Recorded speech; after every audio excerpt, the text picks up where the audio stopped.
picks, but first, let's get started right away. Five-time champion, three-time MVP Magic Johnson shared his thoughts about the series. Take a look at what he tweeted.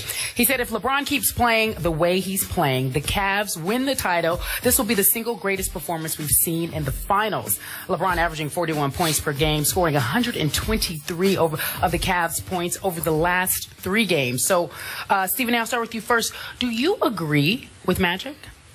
Well, I definitely agree with him, but the first thing I want to do is get on Magic Johnson. I appreciate you tweeting it all, but damn it, we miss you. Get your behind on First Take, especially in a city like this, okay? We miss you, man. Where you at, Magic? Making another $1 billion business deal? Can't blame you for that. But come on now, pay a visit. With that being said, he's absolutely right. I think that when you look at LeBron James and the way that he has been playing, and you look at the magnitude of his performance, there's just no question that when you think about elite guys that have performed in NBA Finals history, what he has been doing without Kevin Love and Kyrie Irving, particularly against the best team in basketball supposedly this season, is absolutely astonishing, and there's just no way around it. You know, momentarily once Kyrie Irving went down, I'm sitting there thinking Cleveland has no shot. I feel bad for LeBron. I'm depressed for him because, to be quite honest with you, as much of a fan as I am of Steph Curry and the Golden State Warriors, I do not want a 4th loss in an NBA Finals on the resume of LeBron James. I think he's too great.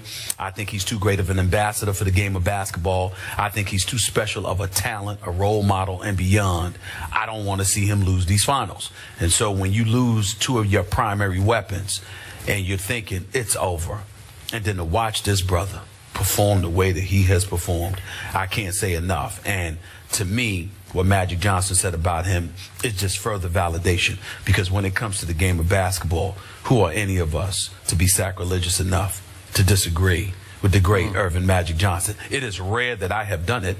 I'm entitled to do it because part of the reason I know basketball the way that I do is because of what he taught me. But in the end, it's still in all, it's Magic, and his words resonate profoundly. You know how much I love Magic Johnson, and he is on my Mount Rushmore, and we're about to discuss Mount Rushmore here in just a minute. Yeah. But I'm about to be a little sacrilegious here because I'm not ready to go this far at this point. Obviously, your Cleveland Cavaliers here are halfway home, but only halfway home. And I'm saying to Magic, I get where he's headed, and I know where you're headed. If LeBron James is the deciding factor on closing this deal in 2 more finals games, obviously it will be hailed as the greatest achievement of LeBron's career. But I got to tell you, I'm just looking at the first 3 games. Pump the brakes. Hold your horses. I need to see more from LeBron James. Love what I saw from him down the stretch of Game 3. And I sat right here in this chair 24 hours ago, and I paid tribute to LeBron James because he made 4 straight clutch free throws. No doubters. All 4 of them. Swishes. I'm in awe, man. That was good because LeBron has struggled, as we know, historically in late-game free throw shooting situations. But now this question, maybe a little prematurely, is forcing me to look back at games 1 and 2. And I'm going to have to be objective here because at the end of game 1, regulation, LeBron James, I thought, made the wrong choice. We know, we've seen him do it before. He pulled up, stepped back, took a fall-away jump shot, and missed it. And then down the stretch of game 2, at the end of regulation, he missed a shot at the buzzer, and then 3 straight times in overtime, I thought he came up small in the clutch, and he was saved by Delly. Delly took him off the hook in game 2. So I have to keep that in perspective if I'm talking about the greatest finals ever. I have to keep this in perspective. I saw in USA Today that the supporting cast, this Cleveland Cavaliers supporting cast, was referred to as a ragtag collection of cast-offs. I'm here to suggest to you today that LeBron's performance is being slightly overrated because the supporting cast is being way underrated. And I think you would agree with me that the Kevin Love injury was somewhat a blessing in disguise because it allowed the emergence of Tristan Thompson. I'm here to tell you, if Kevin Love were in the starting lineup, I'm not sure this would be happening right now. Go ahead. First of all, you're cruel. and I'm going to tell you why you're cruel. Because you know I'm sick. You know I'm struggling, congestion. I got static all in my ears, which is irritating me even more with my headache. And what do? You don't even. Your sickness you is don't, static. you I don't don't hear even. anything. You don't even wait 10 minutes into the show to get on my last nerve. It's just cruel, Okay. Skip. It's just cruel. Okay. Yeah. Here's just the deal. what I do. Here's the deal. It is what you do. Okay. All right. I mean, damn. I mean, the Excedrin hasn't even kicked in yet. You know I'm not well, and you're still irritating me already. You didn't even wait a half hour. Here's the deal. We talk about game one. We know that LeBron James made the wrong decision by not going to the rack. All right, we get that. Yep.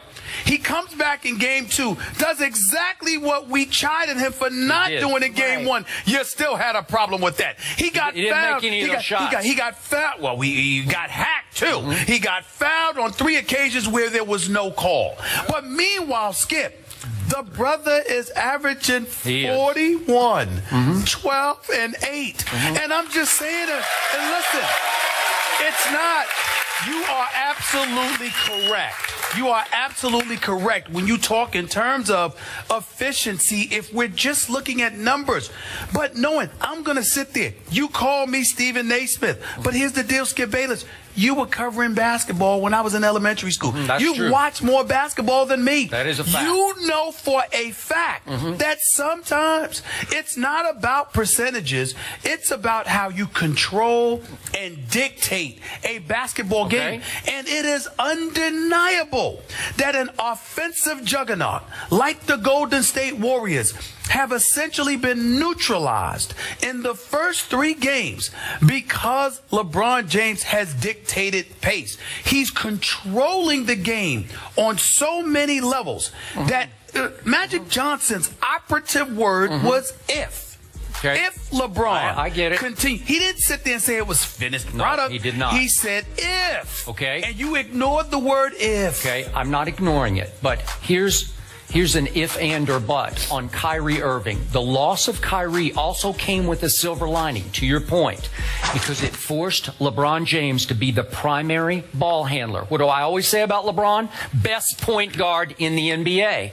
And he's able to control the ball and become the primary scorer. And I love him against this team as the primary scorer because this team, as of yet, has had no answers for LeBron James. Now, obviously, he has the second most misses through the first 3 games of any finals ever.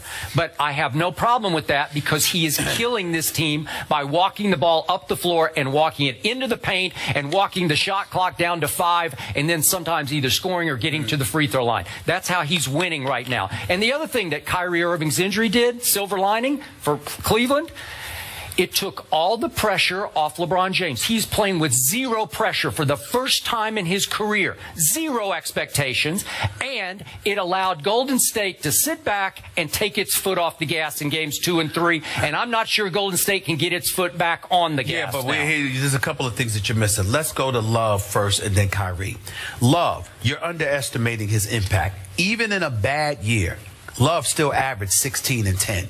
In a bad year for him compared to the numbers that he puts up, Kevin Love is a sniper from long range. Okay. His ability to be out on the floor, spread the floor. You also have to remember there was 16 and 17 games this year. He didn't even play in the 4th quarter. So Tristan Thompson was going to be in there anyway. The point is you're underestimating the importance of having that extra body to keep guys fresh. That's point number 1. Point number 2, when you talk about Kyrie Irving, remember they lost that game in overtime. They could have easily won that game in regulation. With Kyrie Irving, maybe at about 65%. And he scored 23 points, and he was 23, great. 4 7 steals, and 6. had I'm the 2 telling you blocks right now. I'm telling you right now, and I've said this before. I get it. You talk about pressure all you want to. Kyrie Irving and Kevin Love, with the personnel they already had in place, I would have picked Cleveland to win this series in 5. In 5? In 5, they'd have took Golden State So you would rather Kevin Love be playing 70% of the time? No, Kevin Love would not have been playing 70%. Yes, he would have. No, he would not have. If he was healthy, no, he would not have. Skip, he wasn't playing 70% of the time when he was healthy. He would sit some 4th quarters. That's right, Skip. And that's what I'm saying to you. Okay, again, 3/4 of a game is 75%. Skip. Arguing by not letting me make my point. You're not letting me make my point. I'm saying to you that when you are able to have bodies and throw versatility at somebody, You can dictate pace in one-dimensional ways like LeBron is doing, or you could sit there and manipulate the action by throwing a bevy of looks at somebody and setting the pace. Now, you might give up a few extra points, but that's because you're flowing the way that you want to flow, and you can turn on the afterburners at your discretion. Imagine if you didn't have to do it for 4 quarters.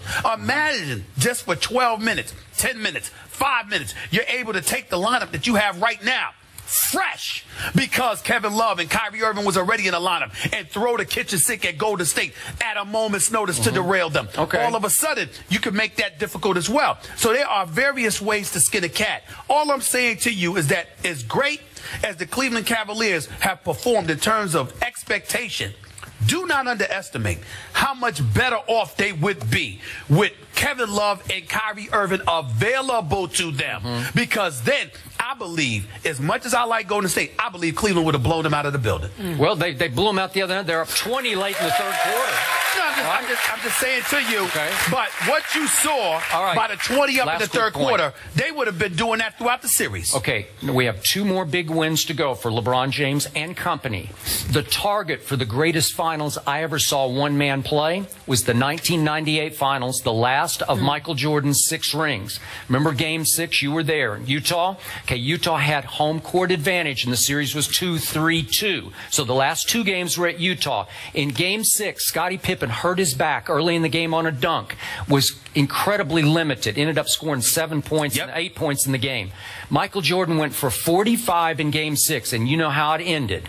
Holding the pose on Brian Russell, making that shot that won the championship, because I'm not sure Scottie could have gone in a Game 7 at Utah. That was the greatest individual performance I've ever seen against 2 Hall of Famers in Karl Malone and John Stockton. So I'm putting that as LeBron's target for the next 2 games to close the deal. Then I'd sit back and try to evaluate those 2 finals. Yeah, but you know, that's real. See, you put me in a bad spot because I love the mailman.